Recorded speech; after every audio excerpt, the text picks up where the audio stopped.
மூளையை தின்னும் amoeba virus தொற்று பரவல் குறித்து சுகாதாரத்துறை அமைச்சர் மா சுப்பிரமணியன் பரபரப்பு விளக்கம் அளித்துள்ளார்.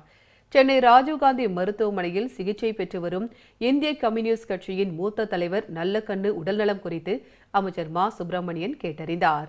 பின்னர் செய்தியாளர்களை சந்தித்த அவர், சென்னை ராஜீவ்காந்தி அரசு மருத்துவமனையில் நல்லக்கண்ணு அனுமதிக்கப்பட்டதில் இருந்து தீவிர சிகிச்சை மற்றும் சிறப்பு கண்காணிப்பில் உள்ளதாக தெரிவித்தார். மூளையை தின்னும் அமீபா வைரஸ் என்பது மூளைக்காய்ச்சல் ஏற்பட்டு மரணம் அடைவதாகவும் 95% வரை தொற்று நோய் கிடையாது என்றும் கூறினார்.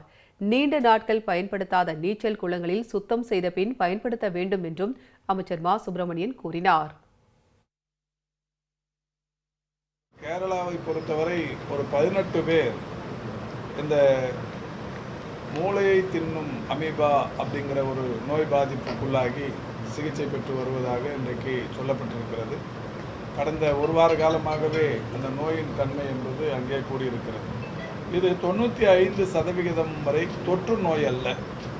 இதில் நம்ம உறுதியாக இருக்கலாம். இப்போ இந்த கொரோனா மாதிரி இது தொற்று நோய், அவரை தொட்டாலே வந்துவிடும், அவர் மூச்சு காற்று பட்டாலே வந்துவிடும், அந்த மாதிரி இல்லைங்கிறது உறுதியாக இப்போ சம்மந்தப்பட்ட மருத்துவ வல்லுநர்களை 2 நாட்களாக கேட்டுக்கொண்டிருக்கிறோம். தொற்று நோய் அல்ல. அதனால் இது பெரிய அளவில் பதட்டப்பட வேண்டிய அளவுக்கு பயம் இல்லை.